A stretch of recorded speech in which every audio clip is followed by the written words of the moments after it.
안녕하세요, 여러분. 오늘도 밤동아TV로 인사드립니다. 오늘 첫 번째 문을 열 이야기는 어느 다리에 깃든 이야기랍니다. 돌다리 짓기는 다리 공사 중 가장 힘든 일이라지요. 그런데 경상남도 밀양에 가면 여자가 지은 돌다리가 있답니다. 그것도 혼인도 안 한 처녀 혼자 지었다고 해서 다리 이름도 처자다리지요. 그리고 신기하게도 이 다리 옆에는 똑같은 무지개의 다리가 하나 더 있답니다. 마치 쌍무지개가 뜬 것처럼 말이지요. 하나 짓기도 힘든 돌다리를 이곳에선 왜 두 개나 나란히 지었을지 궁금하시지요? 오늘도 밤동아TV에서 준비한 흥미진진한 옛 이야기 들으시고 편안한 휴식하시길 바랍니다. 처자와 스님의 쌍돌다리. 옛날 어느 마을에 첩봉이란 처녀가 살았답니다. 홀어머니를 모시고 사는 첩봉이는 씩씩하고 부지런했지요. 사시사철 치마를 동동 걷어붙이고 씨 뿌리고 김 매고 타작하고 못하는 일이 없었어요. 사람들은 첩봉이에게 한마디씩 하고는 했지요. 털털하니 선머스마 같은 게 힘이 아주 장사야. 열아들 안 부럽다는 말이 첩봉이를 두고 하는 말이지요. 그러던 어느 날이었어요. 근처 절에서 청년 스님 한 분이 탁발을 나왔지요. 마을을 돌던 스님은 목이 말라 우물을 찾아갔어요. 그런데 마침 첩봉이가 물을 깃고 있어 스님은 아무 생각 없이 첩봉이에게 물 한 바가지를 얻어먹었지요. 그러고는 해가 저물도록 다니다가 절로 돌아갔답니다. 그런데 이상했어요. 절에 돌아온 스님은 자꾸 첩봉이가 생각났지요. 사내처럼 물동이를 번쩍 이는 모습이며 척척 걸어가는 뒷모습이 아무리 생각해도 고운 구석이라고는 없는데 배시시 웃는 모습이며 바가지를 건네는 손길이 마음을 설레게 했어요.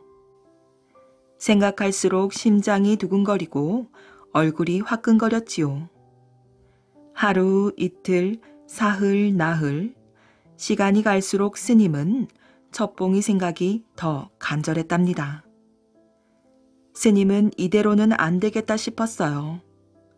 하루 날을 잡아 속마음이나 털어놓자 결심하고 첩봉이를 찾아갔지요. 그리고 첩봉이를 보자마자 고백했어요.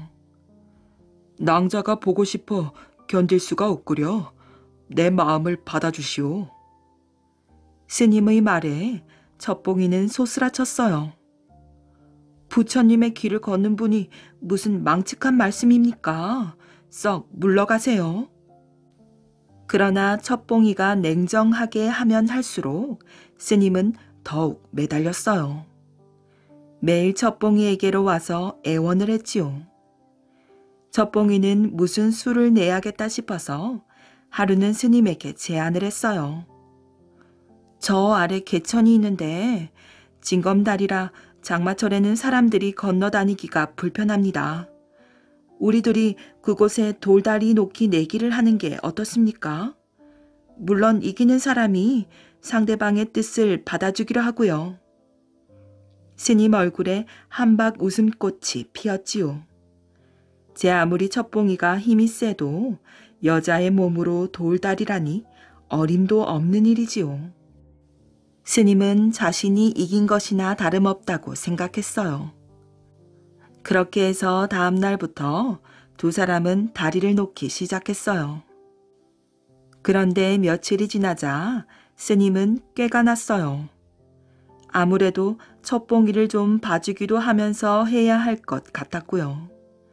그래서 계곡에가 멱도 감고 낮잠도 자고 그렇게 몇 날 며칠을 보내었답니다. 하루는 실컷 늦잠을 잔 뒤 슬슬 일이나 해볼까 하고 개천으로 갔지요. 그런데 이게 웬일이지요? 젖봉이는 이미 다리를 다짓고 강물에 손을 씻는 중이었어요. 거드름을 피우던 스님은 결국 내기에 지고 말았답니다. 한편 마을 사람들은 아주 신이 났어요. 세상에, 젖봉이 덕에 다리가 생겼으니 젖봉이가 우리에게 부처님의 공덕을 베풀었구나. 스님은 그제야 자기가 부족하다는 걸 깨달았지요. 묵묵히 모두를 위하는 젖봉이의 행동에 고개가 숙여졌답니다. 다음 날 스님은 길을 떠났어요. 세상 공부를 더 하겠다며 말이지요. 그 뒤 마을은 다시 조용해졌답니다.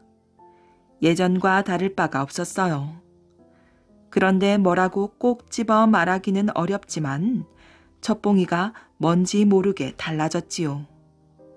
걸음걸이도 얌전한 게 조용히 앉아 자수를 놓질 않나, 생전 안 보던 거울을 보질 않나, 옷 매무새도 똑 떨어지게 입고 머리도 예쁘게 매만지는 게 천생 여자가 된 것이지요. 그런 젖봉이의 모습을 본 마을 사람들은 입이 쩍 벌어졌어요. 달나라 선녀가 따로 없네. 젖봉이가 매화 국화보다도 더 예쁘네 그려. 그리고 또 하나, 어느 날 보니 스님이 짓담한 다리도 완성되어 있었어요. 스님이 밤에 몰래 와서 지었다고 합니다. 이 다리는 스님이 지었다 하여 중다리라고 불렀지요. 그렇게 해서 젖봉이가 지은 처자다리와 스님이 지었다는 중다리는 사이좋게 나란히 놓이게 되었답니다. 교만한 관리를 알아본 임금. 이 숙번은 조선의 공신이었답니다. 그것도 태종의 1등 공신으로 뽑히는 사람이었지요.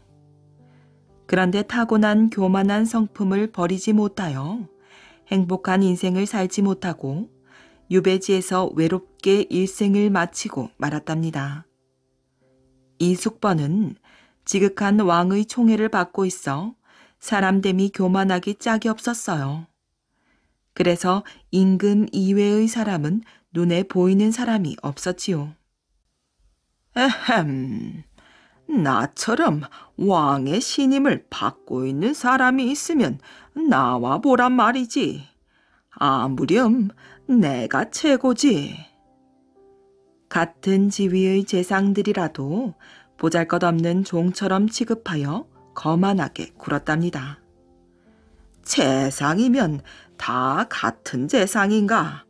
어디 감히 나와 나란히 거리려고 하는가? 한 걸음 뒤따라오지 못할까? 재상들에게만 못되게 구는 것이 아니었어요. 때때로 임금에게까지도 그 교만은 남아있었답니다. 이 숙번에게 즉시 입궐하도록 전하라. 임금의 명령을 받은 내시가 이 숙번의 집에 이르러 하인에게 말을 전하면 하인도 주인과 마찬가지로 불손하게 굴었답니다. 우리 대감께서는 지금 병이 깊으셔서 당장은 움직일 수가 없습니다. 그러면 내시의 말을 믿은 태종은 이숙번이 정말 큰 병이 난 줄 알고 의원을 보내며 걱정까지 해주었어요. 얼마나 아프면 짐이 부르는데 오지 못하겠느냐. 이숙번이 많이 아프다고 하니 속히 다시 가서 병문안을 하고 궁중의 의원을 보내도록 하라. 내시가 임금의 문안을 전하러 다시 그 집에 들어가면 이숙번의 집안에서는 음악 소리가 흥겹고 떠들썩한 노랫소리가 내시를 민망하게 만들었답니다.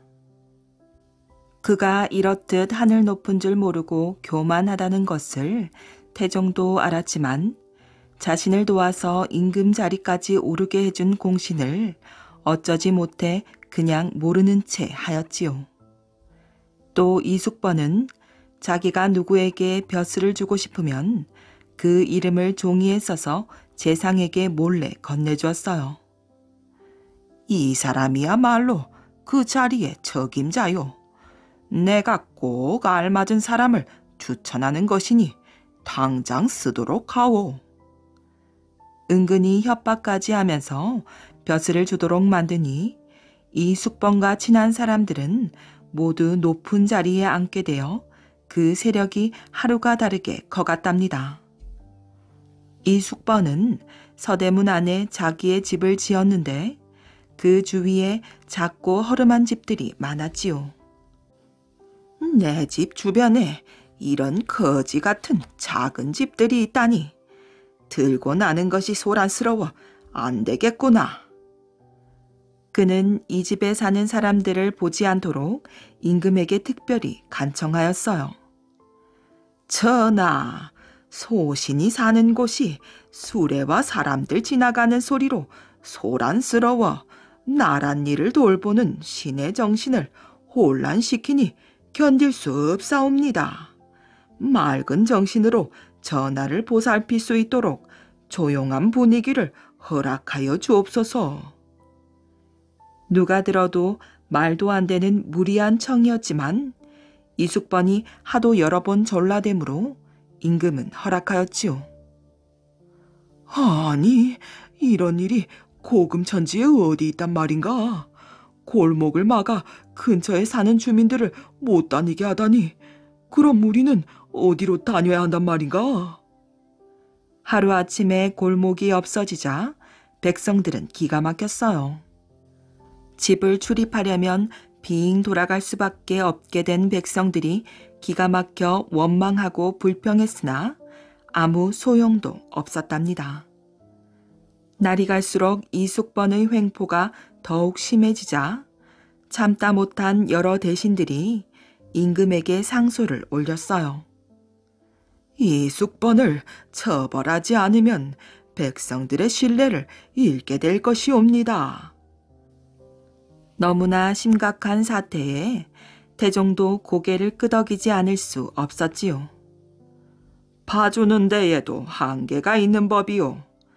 지은 잘못이 너무나 많으니 짐으로서도 어쩔 수 없구려. 귀양을 보내도록 하시오. 태종은 이숙번을 먼 곳으로 유배를 보내었답니다. 그가 저지른 죄는 마땅히 사형에 처해야 하지만 공신이었기 때문에 목숨만은 살려주었던 것이지요. 세월이 흘러 태종이 물러나고 세종이 새 임금이 되었답니다. 세종이 집현전 학자들과 용비 어청가를 편찬하는데 태종시대의 일을 잘 아는 사람이 꼭 필요했어요. 누구 적당한 사람이 없겠소? 세종이 대신들에게 물었답니다. 전하, 그에 관해서는 귀양간 이숙번이 잘 알고 있사옵니다. 한동안 생각한 뒤에 세종이 말하였지요. 그렇다면 잠시 이숙번을 유배지에서 데려오시오. 이숙번은 부름을 받자 곧 대궐에 들어왔어요. 당시의 재상들이 모두 그의 후배이므로 여럿이 나가 정중히 절하며 맞아들였지요. 그러자 이숙번은 머리를 끄덕여 거만하게 인사를 받으면서 말하였어요. 저 사람은 어렸을 때 꽤 영특하더니 기어코 한자리 하는군. 또 자네는 성실하여 잘 될 줄 알았는데 과연 내 예감이 맞았구만 그래. 여러 대신들은 아직도 세도가 당당한 그의 말에 기가 막혀 입을 떡 벌렸답니다. 오랫동안 유배지에서 생활을 했기 때문에 교만이 좀 꺾인 줄 알았는데 하나도 변함이 없었기 때문이지요. 그런 것을 모르고 있을 세종이 아니었답니다. 다시 유배지로 보내도록 하라. 책의 편찬이 끝난 뒤 이숙번은 세종의 어명에 따라 유배지인 경상도 함양으로 돌아가 그곳에서 죽었답니다. 죄를 용서받을 수 있는 좋은 기회를 얻었으나 끝내 그 교만을 버리지 못해 귀양지에서 일생을 마치게 된 것이랍니다. 어리석은 풍산수와 오리 도둑. 임금의 친척 중에 풍산수라는 사람이 살았답니다. 풍산수는 콩과 보리도 구분하지 못할 정도로 어리석었지요. 풍산수는 오리를 많이 길렀어요. 오리들이 이리저리 흩어져 놀러 나가면 풍산수는 깜짝 놀라 소리쳤지요. 아이고, 이를 어쩌나. 내 오리 도둑 맞았네. 그러다가 오리들이 떼를 지어 먹이를 먹으러 모이면 풍산수는 좋아서 춤을 추었지요. 헐씨구나. 내 오리 다시 찾았네. 오리를 도둑 맞을까봐 늘 걱정을 하던 풍산수는 어느 날 친구에게 물었지요. 여보게, 오리가 이렇게 많으니 밤중에 누가 몰래 한 마리를 가져가도 모를 게 아닌가? 무슨 좋은 수가 없을까? 그야, 오리의 수를 세어놓고 매일 그 수가 맞나 안 맞나 확인을 해보면 될 것 아닌가? 어허라, 그렇게 하면 되겠구나. 그렇지만 풍산수는 셈을 할 줄 몰랐어요. 그래서 하는 수 없이 한 쌍씩 짝이 맞는지 알아보았지요. 한 쌍, 또 한 쌍, 또 한 쌍. 옳지, 짝이 모두 맞는구나. 그런데 그날 밤 그 집 하인이 몰래 오리 한 마리를 잡아먹었어요. 주인은 오리가 몇 마리인지 셀 줄을 모르니 한 마리쯤 잡아먹어도 모르겠지. 다음 날 아침 풍산수가 또 오리를 한 쌍씩 세어보고는 깜짝 놀랐어요. 한 쌍, 또 한 쌍, 또 한 쌍. 아니, 한 마리가 짝이 없잖아. 풍산수는 화가 나서 펄펄 뛰며 하인을 불러 몽둥이를 휘두르며 꾸짖었어요. 네 이놈, 오리 한 마리가 모자라니 어찌된 일이냐. 네 놈이 잘 지키지 못했으니 당장 채워놓지 않으면 쫓겨날 줄 알거라. 아이고, 예, 사흘 안으로 채워놓겠습니다. 하인은 주인이 어떻게 오리 한 마리가 없어진 걸 알았을까 궁금했어요. 그래서 다음 날 몰래 풍산수를 지켜보았지요. 그랬더니 풍산수는 오리를 한 쌍씩 짝을 지어 보는 것이었어요. 옳거니 짝이 맞나 안 맞나 그걸 보고 아셨구나. 하인은 그날 밤에 오리 한 마리를 더 잡아먹었어요. 그러자 그 다음 날 풍산수가 오리를 세어보더니 고개를 끄덕였지요. 이제야 짝이 꼭 들어맞는구나. 역시 몽둥이는 없어서는 안 된다니까. 엊그제 몽둥이로 겁을 주었더니 그 녀석이 이렇게 오리 한 마리를 알아서 채워놓았군 그래. 풍산수가 아무것도 모르자 하인은 더욱 고소한 오리고기 맛이 떠올랐어요. 딱 한 번만 더 잡아먹을까? 하인은 또 오리 2마리를 꿀꺽 잡아먹었지요. 그러다 그 버릇을 버리지 못해 결국 그 많은 오리를 야금야금 다 잡아먹고 말았어요. 아니, 내 오리가 다 어딜 간 거지? 그제야 풍산수는 오리가 없어진 걸 알고 하인을 붙잡아 관가에 넘겼답니다. 아이고, 내가 너무 많이 잡아먹었나? 결국 하인은 오리 잡아먹은 얌생이 짓이 들통나 오리값을 다 물어주고 옥에 갇히게 되었답니다. 아무도 모르는 일이라도 꼬리가 길면 잡히는 법이지요. 그 후로 풍산수는 오리를 잃어버리는 일이 없었대요. 족제비와 우물. 아주 예쁜 아가씨가 먼 곳에 심부름을 갔다가 돌아오고 있었어요. 그런데 길을 잘못 들었는지 가도 마을이 보이지 않았답니다.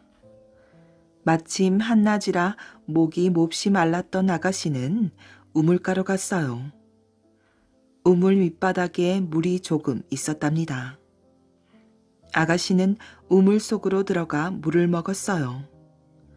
가까스로 기운을 차려 우물 밖으로 나오려 하자 들어갈 때와는 달리 나올 수가 없었지요. 겁이 난 아가씨는 울기 시작했어요. 그때 한 젊은이가 우물가를 지나다가 아가씨의 울음소리를 들었답니다. 그는 다가와 우물 안을 내려다보았어요. 아름다운 아가씨가 보였지요. 그래서 큰 소리로 물었어요. 그대는 누군가? 인간인가 아니면 마귀인가? 저는 인간입니다. 그대는 마귀이면서 나를 속이려 하는 거지? 아닙니다. 절대로 아닙니다. 저는 인간입니다. 그렇다면 스스로 인간임을 맹세해보아라. 아가씨는 자신이 인간임을 하나님의 이름으로 맹세했어요. 안심한 젊은이가 물었지요. 어째서 그런 곳에 들어가게 되었나요? 아가씨는 그 이유를 이야기했어요. 그제야 젊은이는 그렇다면 끌어내 주겠소. 그러나 한 가지 조건이 있어. 내 아내가 되어주시오. 말씀대로 하겠습니다. 젊은이는 아가씨를 우물에서 끌어내 주었어요. 가까이에서 본 아가씨는 훨씬 더 예뻤지요. 젊은이는 그 자리에서 아가씨에게 결혼할 것을 요구했답니다. 아가씨가 물었어요. 당신은 어떤 분이십니까? 나는 이스라엘 사람으로 이름 있는 사제 가문의 사람입니다. 저도 세상에 널리 알려져 있는 가문의 딸입니다. 당신이 하나님께서 선택하신 가문의 한 사람이라면 결혼의 맹세나 식도 없이 어찌 이 자리에서 저와 결혼하기를 원하십니까? 제 아버지와 어머니가 계신 곳으로 오십시오. 그런 다음에 당신의 신부가 되겠습니다. 이렇게 두 사람은 장례를 약속했어요. 아가씨가 물었지요. 우리의 약속에 대한 증인을 누구로 할까요? 그때 마침 족제비 한 마리가 두 사람 곁에서 뛰어다니고 있었으므로 젊은이가 말하였지요. 족제비와 우물에게 우리의 약속에 대한 증인이 되어달라고 합시다. 그리하여 두 사람은 족제비와 우물을 증인으로 하여 결혼을 약속했어요. 그런 다음 두 사람은 각자의 갈 길을 갔답니다. 그 뒤 아가씨는 약속을 충실히 지켜 청혼해 오는 남자들을 모두 거절했어요. 하지만 주위 사람들은 어떻게 해서든 그녀를 결혼시키려고 했지요. 그래서 그녀는 미친 사람이 된 것처럼 행동했지요. 자기 옷을 모두 찢고 가까이 다가오는 사람이 있으면 그 사람의 옷도 갈갈이 찢어 놓았어요. 그런 다음부터는 그녀에게 청혼하는 사람이 아무도 없었답니다. 그만큼 그녀는 우물 곁에서 한 약속을 소중히 여겼던 것이에요. 그런데 남자는 그렇지가 않았지요. 그녀의 모습이 희미해지자 제멋대로 생활을 하기 시작했어요. 마침내 족제비와 우물 앞에서 결혼을 약속했던 일을 까맣게 잊어버리고 말았답니다. 그는 마을로 돌아가서 다른 아가씨를 아내로 맞아들였어요. 얼마 뒤 그의 아내는 사내 아이를 낳았지요. 그러나 그 사내 아이는 3개월이 되자 족제비에게 목을 물려 죽었답니다. 그의 아내는 다시 두 번째 사내 아이를 낳았지요. 그 사내 아이는 우물에 빠져 죽었어요. 정말 이상한 일이었지요. 아내가 그에게 말하였어요. 아이들이 예사 죽임을 당했다면 우연한 일이라고 단념하겠습니다. 그러나 두 아이 다 이상하게 죽임을 당하였습니다. 거기에는 무언가 까닭이 있을 듯합니다. 말씀해 주십시오. 당신은 족제비와 우물에게 무슨 잘못을 저지르신 겁니까? 그제야 그는 족제비와 우물을 증인으로 한 약속이 생각나 그 일을 모두 아내에게 털어놓았어요. 아내가 말하였지요. 당신은 당연히 그 약속을 지켰어야 했습니다. 지금이라도 그 아가씨에게 돌아가십시오. 그래서 그 남자는 옛날에 함께 결혼을 약속했던 그 아가씨가 사는 마을로 갔답니다. 그는 마을 사람들에게 그녀가 살고 있는 집을 물었지요. 그랬더니 마을 사람들이 그에게 말하였어요. 그 아가씨는 가엾게도 미쳐버리고 말았답니다. 결혼을 신청하러 오는 사람이 있으면 그 사람의 옷을 발기발기 찢어 놓아요. 그래도 남자는 그녀의 사는 곳을 물어 찾아갔지요. 자기가 약속을 지키지 않은 것에 대해 몹시 후회하고 있었기 때문이었답니다. 그는 그녀의 아버지를 만났어요. 그녀의 아버지는 딸의 모습을 자세히 이야기해 주었어요. 그가 말하였지요. 미친 것이 사실이라도 저는 아가씨를 아내로 맞이하고 싶습니다. 그래서 아가씨의 아버지는 결혼식의 증인을 불러왔어요. 젊은이가 아가씨 곁에 가까이 가자 아가씨는 또다시 미친 행동을 하기 시작했어요. 젊은이가 아가씨를 붙들고 말하였지요. 족제비와 우물이 우리의 증인이요. 그 말을 듣자 아가씨는 마음을 가라앉혔어요. 그녀는 눈물을 흘리며 말하였지요. 저는 당신과의 약속을 하루도 잊어본 적이 없었습니다. 이렇게 하여 두 사람은 오래전의 약속을 지킬 수 있었답니다. 그리고 오래오래 행복하게 잘 살았답니다. 신선이 도운 부자. 옛날 옛적에 황해도에 큰 부자가 살았답니다. 이 부자는 죽을 때까지 자선을 하다가 죽겠다고 결심했어요. 그래서 양식이 없는 사람에게는 양식을 주고 옷이 없는 사람에게는 옷을 주고 장례비가 없는 사람에게는 장례비를 대주고 병든 사람에게는 약을 사다 주고 한 것이지요. 이렇게 하기를 몇 해 하다 보니 그 많던 재산이 바닥이 나서 남의 집 겹방살이를 하게 되었어요. 그래서 이 사람은 이렇게 구차하게 살 바에는 하늘 끝까지 가보거나 죽어야겠구나 라고 말하고는 집을 떠나서 자꾸자꾸 높은 산을 찾아 올라갔지요. 그러던 어느 날 날이 저물고 배가 고파 어디 잘 데가 없나 하고 사면을 바라봤더니 저 멀리 조그만한 집이 눈에 띄었어요. 그래서 간신히 그곳에 가서 하룻밤만 자고 가자고 했더니 그 집에는 머리가 하얀 할머니 혼자 사는 집인데 하는 말이 손님, 내가 재워주고 싶어도 먹을 것이라고는 산나물 뿐이니 어쩐담? 이라고 하는 거예요. 그러자 이 사람은 산나물이면 어떻습니까? 재워만 주십시오. 라고 해서 자게 되었는데 정말로 주먹만한 나물 뭉치를 하나 갖다 주어 그것을 먹고 잤지요. 그리고 이튿날 길을 떠나려 하자 어저녁에 먹었던 그 나물 뭉치 2개를 주면서 한 덩이는 지금 먹고 또 한 덩이는 가다가 배가 고프면 먹으라고 하는 거였어요. 그래서 이 사람은 그 할머니가 시키는 대로 한 덩이를 먹고 길을 떠나 자꾸 올라가는데 산 정상에 도달하자 배가 고파 그 나물 덩어리를 마저 먹었어요. 그런데 이제까지 아무 소리도 안 들리던 곳에서 사람 소리가 나 가보았더니 신선 같은 사람들이 앉아 노는 게 아니겠어요? 그리고 이 사람을 보자 한 사람이 광채가 나는 어린아이 머리통만한 누런 덩어리를 주면서 말하는 것이었지요.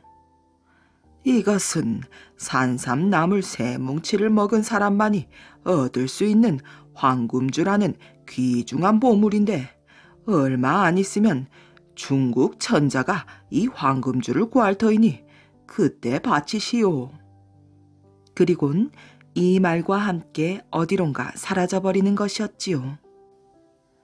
그리하여 이 황금주를 품속에 잘 간직하고 집에 돌아왔는데 과연 얼마 후 여기저기 방이 써 붙어 있어 가보니 황금주를 얻은 사람은 그것을 직접 와서 바치라는 중국 천자의 영을 나라에서 써붙인 거였어요. 그리하여 관아에 가서 고했더니 즉시 나라에서 사신을 딸려 중국 천자한테로 가라고 하는 거예요.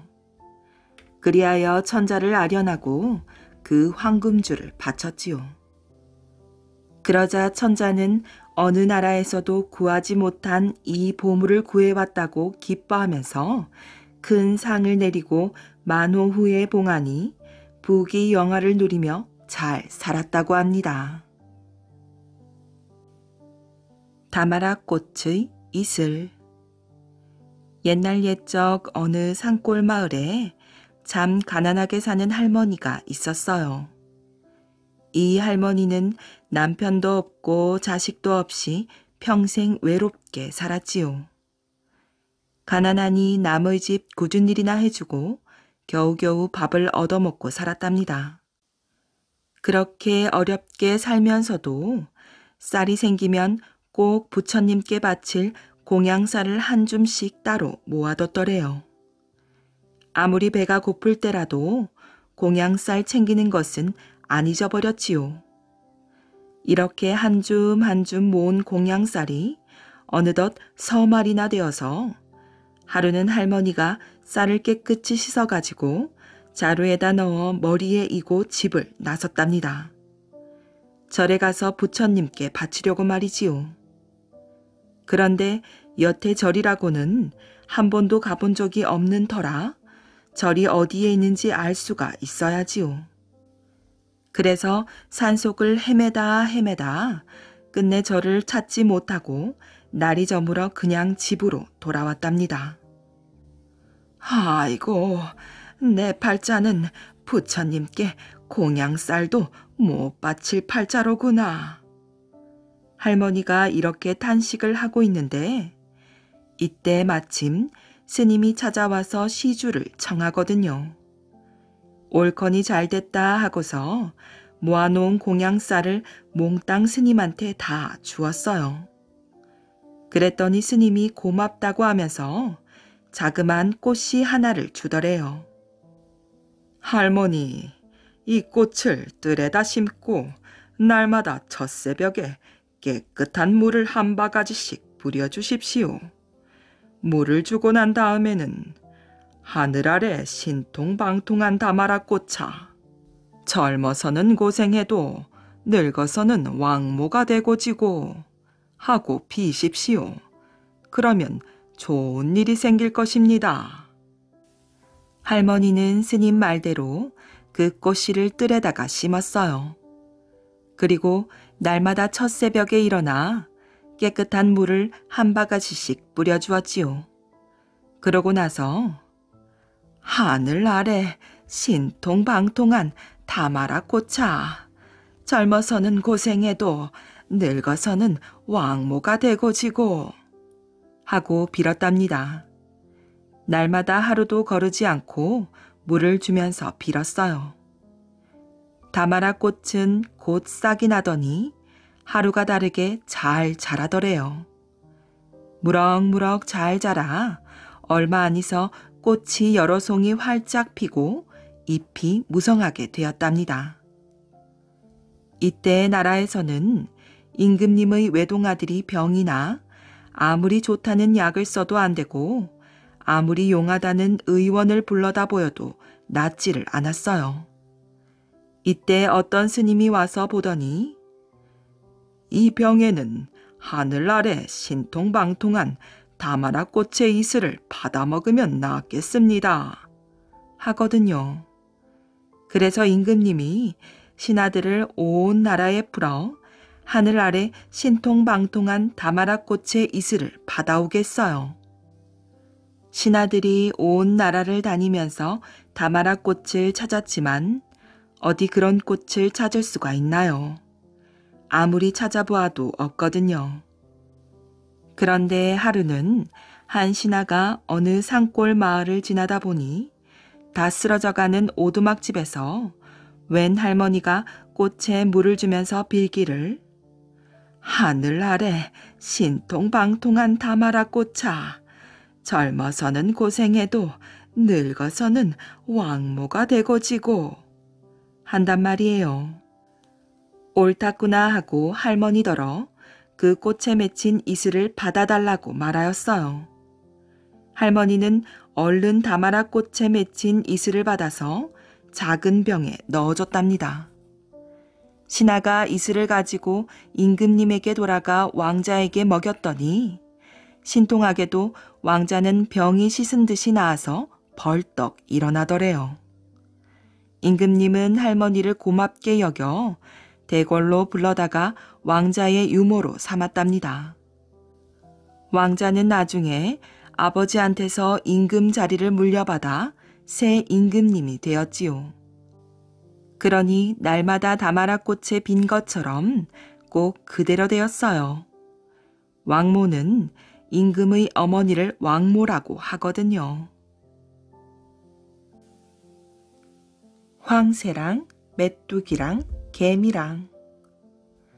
까마득한 옛날 메뚜기랑 황새랑 개미가 살았답니다. 셋은 너무너무 친해서 잠시도 떨어지지 않았지요. 그러던 어느 날이었어요. 개미가 황새와 메뚜기에게 오늘은 내가 너희들에게 맛있는 밥을 실컷 먹게 해줄게 하고 말했어요. 황새와 메뚜기는 깜짝 놀란 얼굴로 물었지요. 네가 어떻게 해? 아무 말 말고 그냥 날 따라와 봐. 개미는 큰 소리치며 논두렁으로 걸어갔어요. 너희들은 여기에 잠깐 숨어 있어. 얼마나 지났을까요? 한 아주머니가 머리에 밥 광주리를 이고 걸어오는 거예요. 개미는 쪼르르 달려가 아주머니의 발등을 꽉 깨물었지요. 아이고야! 깜짝 놀란 아주머니는 그만 밥 광주리를 떨어뜨리고 말았답니다. 아유, 망할 놈의 개미 때문에 밥을 쏟고 말았네. 할 수 없지. 집에 가서 밥을 다시 해와야겠어. 하며 아주머니는 다시 집으로 돌아갔어요. 개미 덕분에 황새와 메뚜기는 따끈따끈한 밥을 실컷 먹었답니다. 며칠 후 이번에는 황새가 개미와 메뚜기에게 말했어요. 얘들아, 오늘은 내가 너희들에게 맛있는 물고기를 먹게 해줄게. 정말? 개미와 메뚜기의 눈이 휘둥그레졌어요. 황새는 포르르 날아올라 강가로 갔답니다. 잠시 후 황새는 뭔가를 발견했는지 잽싸게 물속으로 들어갔어요. 그리고는 물고기 한 마리를 입에 물고 나왔지요. 이야, 대단하다 대단해. 황새 넌 사냥의 명수야 명수. 메뚜기와 개미는 입에 침이 마르도록 황새를 칭찬했어요. 셋은 냠냠 쩝쩝 맛있게 물고기를 먹었답니다. 정말 셋이 먹다가 하나가 죽어도 모르겠군. 맞아 맞아, 이게 다 황새 덕분이야. 두 친구로부터 칭찬을 듣자 황새는 어깨를 으쓱거렸어요. 또 며칠이 지났어요. 황새와 개미가 메뚜기를 쳐다보았지요. 그런데 쳐다보는 눈길이 메뚜기야, 이번에는 네가 우리에게 먹을 것을 준비해야 되지 않겠니? 하고 말하는 것 같았어요. 한동안 황새와 개미의 눈치를 보던 메뚜기가 오늘은 내가 너희들한테 한턱 낼게 하고는 연못가로 걸어가더니 풍덩 물속으로 뛰어드는 거예요. 그때였어요. 헤엄치던 붕어가 이게 웬 떡이냐 하며 메뚜기를 한 입에 꿀꺽 삼켰지요. 처음부터 이 광경을 숨어서 지켜보던 황새가 아니 저놈의 붕어가 하며 잽싸게 날아올라 붕어를 잡았어요. 황새는 붕어를 땅바닥에 내팽개치며 말했지요. 개미야, 이놈이 메뚜기를 잡아먹었어. 아이고 불쌍한 메뚜기. 개미가 땅을 치며 울어댔어요. 그 옆에서 황새도 목 놓아 울어댔어요. 그런데 이게 웬일이지요? 죽은 줄로만 알았던 메뚜기가 이마에 흐르는 땀을 닦으며 붕어 입에서 기어 나오는 게 아니겠어요. 아휴, 붕어 잡기 참 힘드네. 얘들아, 내가 너희들을 위해 붕어를 잡았으니 어서들 먹어라. 그 말에 황새는 기가 막힌 얼굴을 하였어요. 뭐라고? 네 녀석이 붕어를 잡았다고? 붕어한테 잡아먹혀 죽을 뻔한 걸 살려준 게 누군데? 은혜라고는 손톱만큼도 없는 놈.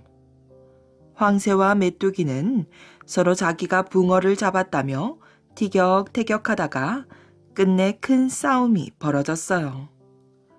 황새는 땀을 닦느라 반쯤 벗겨졌던 메뚜기의 이마를 아예 대머리로 만들어버렸지요. 그러자 화가 난 메뚜기는 황새 부리를 젓가락처럼 길게 뽑아버렸어요. 옆에서 싸움 구경을 하던 개미는 두 친구의 모습이 너무나 우스워 허리를 잡고 웃다가 그만 허리가 잘록해졌어요. 이때부터라지요. 메뚜기가 대머리가 되고 황새 부리가 길어지고 개미 허리가 잘록해진 것 말이에요. 해당화 이야기. 아주 오래전 일입니다. 어느 섬마을에 용이라는 총각이 홀어머니를 모시고 살았답니다. 용이는 바다에 나가 고기 잡는 일을 하며 어머니를 정성껏 모셨지요. 마을 사람들은 용이의 지극한 효성을 칭찬하며 용이의 어머니를 부러워했어요. 하지만 언제부터인가 어머니가 원인 모를 병에 걸려 시름시름 앓기 시작하더니 날이 갈수록 몸이 야위어 갔지요. 용이는 그런 어머니 때문에 하루하루를 걱정과 한숨으로 보내었답니다. 어머니, 어서 진지 좀 드세요. 많이 드셔야 병을 이기지요. 용이는 어머니의 손에 숟가락을 쥐어주었어요. 그러게 말이다. 우리 아들을 생각해서라도 내가 얼른 털고 일어나야 하는데. 어머니는 아들이 걱정할까봐 숟가락을 들었다가 힘없이 밥상에 내려놓았지요. 어머니, 뭐 드시고 싶은 거 있으면 말씀하세요. 제가 어떻게든 구해올게요. 글쎄다, 입맛이 통 없으니. 어젯밤 꿈에 정어리를 먹었는데 그거라면 먹을 수 있을 것 같구나. 정어리요? 알겠습니다, 어머니. 제가 얼른 가서 잡아올 테니 조금만 기다리세요. 용이는 남은 밥을 먹는 둥 마는 둥 하고는 어깨에 그물을 둘러매고 서둘러 바닷가 나루로 나갔답니다. 용이가 허겁지겁 나루에 거의 다다랐을 때였어요. 용이는 나루 옆에 있는 너럭 바위를 보고 화들짝 놀랐지요. 바위 위에 아름다운 아가씨가 곤히 잠들어 있었거든요. 용이가 아가씨의 얼굴을 가만히 들여다보고 있는데 갑자기 아가씨가 눈을 반짝 떴답니다. 에구머니나. 아가씨는 낯선 남자가 자기 얼굴을 빤히 들여다보고 있어 깜짝 놀랐지요. 아, 저기 그게 사실은... 용이도 너무 놀라 말까지 더듬었어요. 저 때문에 놀라셨다면 죄송합니다. 처음 보는 분이 바위 위에 누워있어 저도 모르게 그만... 잠시 후 정신을 차린 아가씨가 공손하게 말하였어요. 아, 잠시 쉰다는 것이 그만 잠이 들었나 봅니다. 아가씨는 수줍어 얼굴을 붉히면서 말을 이었답니다. 우연히 이 마을에 들렀다가 경치가 너무 아름다워 구경하고 있었거든요. 그런데 이곳에 사시나 봐요? 아, 네, 그렇습니다. 갑작스런 질문에 당황한 용이는 이마까지 발갛게 물들었어요. 이 아가씨는 바다 속에 사는 용왕의 막내 공주였지요. 용왕에게는 7명의 딸이 있었는데 그 가운데에서도 막내 공주가 가장 착하고 예뻤답니다. 막내 공주는 날마다 바닷가로 나가 세상 구경하는 것을 좋아했어요. 오늘도 이곳에서 아름다운 경치를 감상하다가 깜빡 잠이 들고 말았던 거지요. 이렇게 아름다운 곳에서 사시니 참 행복하시겠어요. 저도 이런 곳에서 살고 싶습니다.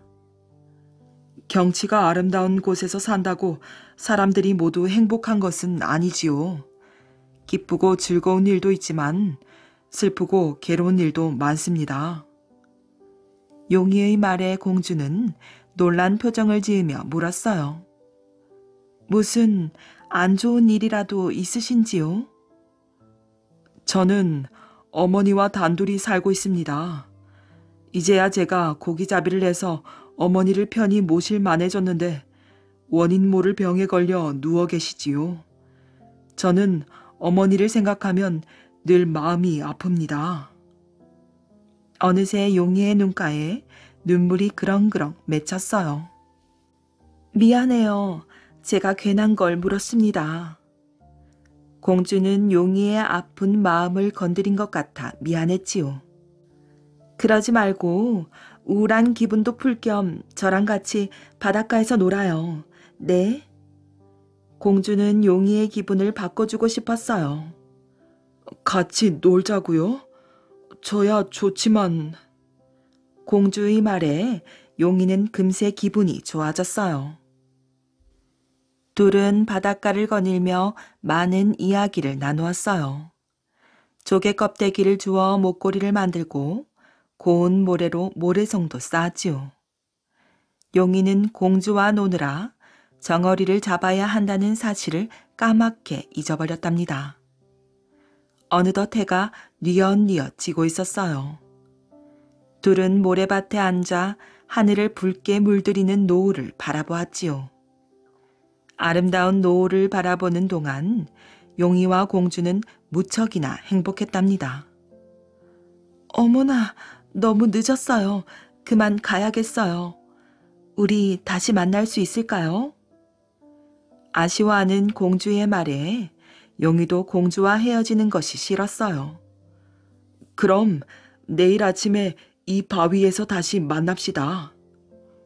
용이가 활짝 웃으며 대답하자 공주의 얼굴도 환해졌지요.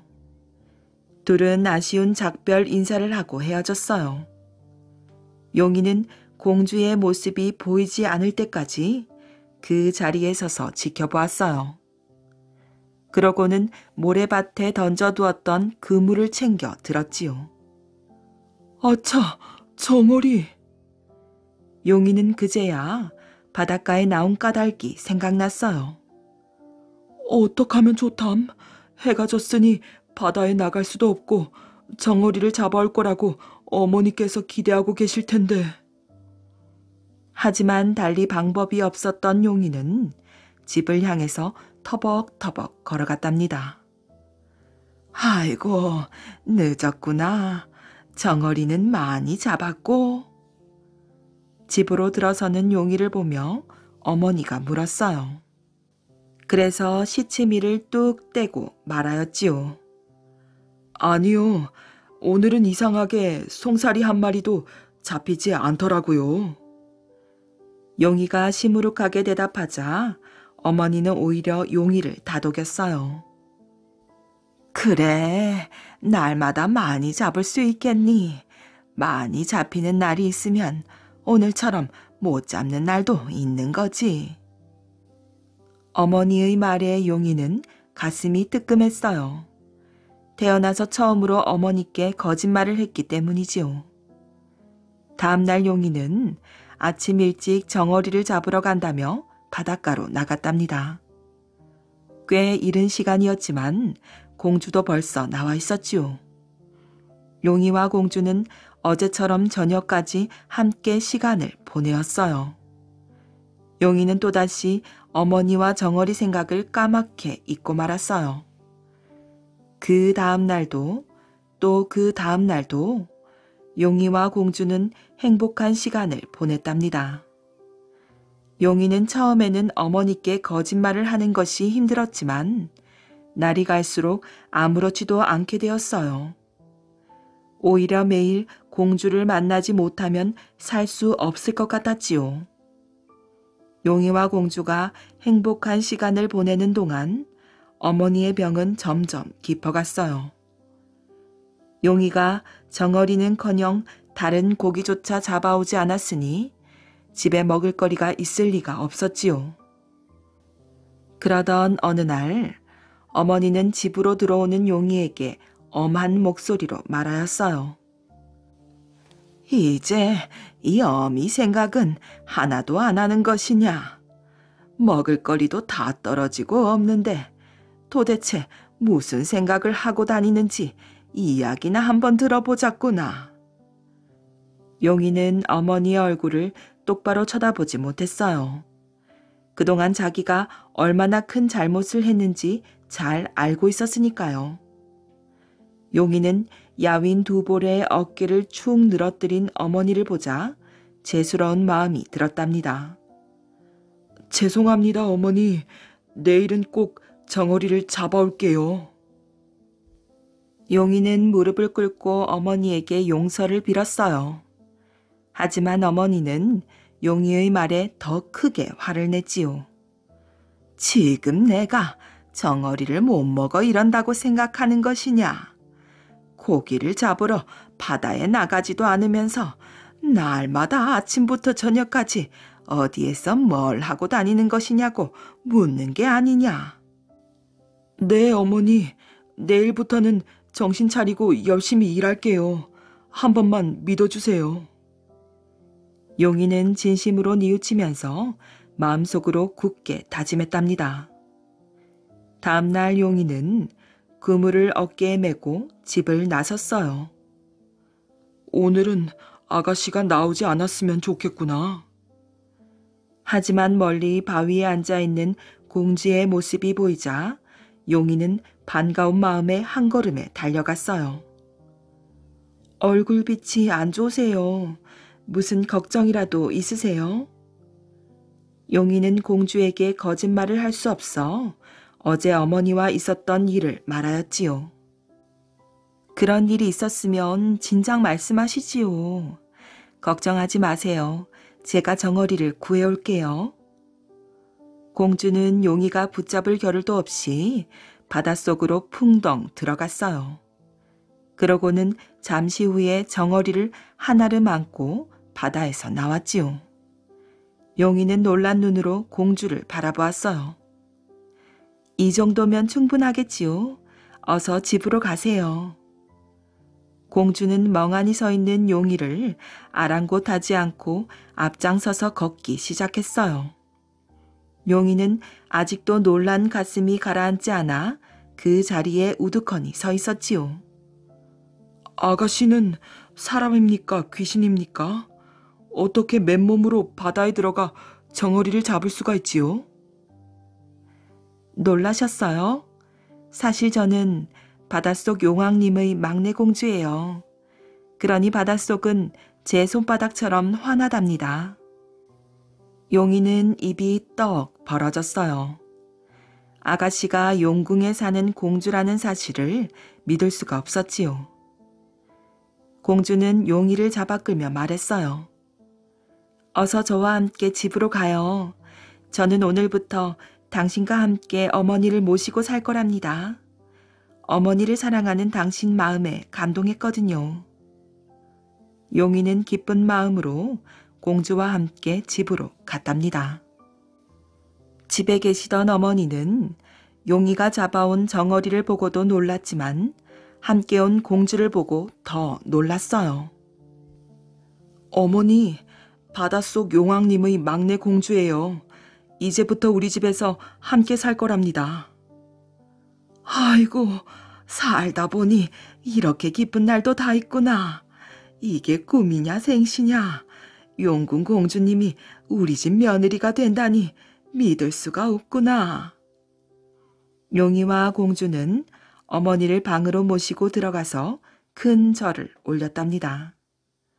그날부터 공주는 용이와 함께 어머니를 정성껏 모셨어요. 그 때문인지 얼마 지나지 않아 어머니의 병이 씻은 듯이 나았답니다. 어머니와 용이는 모든 것이 공주 덕분이라고 믿고 더 많이 사랑하고 아껴주었어요. 세 식구는 서로를 위하여 행복하게 살았지요. 그러던 어느 날 아침 일찍 밥을 먹고 난 용이가 공주를 찾았어요. 그동안 잡아말린 생선을 팔러 무태 나갔다 와야겠소. 사흘 정도 걸릴 겁니다. 네, 집안일은 걱정 말고 몸 조심히 다녀오세요. 용이는 공주의 배웅을 받으며 배를 저었지요. 그런데 사흘 뒤 남편이 돌아오기로 한 날이 되자 갑자기 폭풍우가 불어닥쳤어요. 하늘에 시꺼먼 먹구름이 잔뜩 끼더니 곧 산더미 같은 파도가 섬을 삼킬 듯 달려들었지요. 용이가 무사히 돌아오기만을 기다리는 공주의 가슴은 까맣게 타들어갔답니다. 마침내 사납게 날뛰던 폭풍우가 잦아들자 공주는 바닷가로 달려나가 용이가 돌아오기만을 애타게 기다렸어요. 하지만 약속한 사흘이 지나고 또 사흘이 지나도 용이는 돌아오지 않았답니다.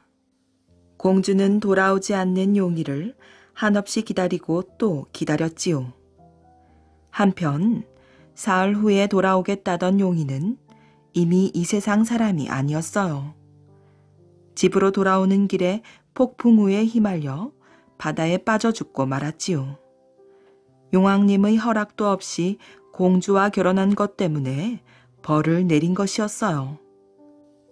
이러한 사실을 알 리 없는 공주는 날마다 바위 위에서 용이를 기다렸어요. 그렇게 몇 날 며칠을 바위 위에 앉아있던 공주는 어느 날 안개 자욱한 새벽에 숨을 거두고 말았답니다.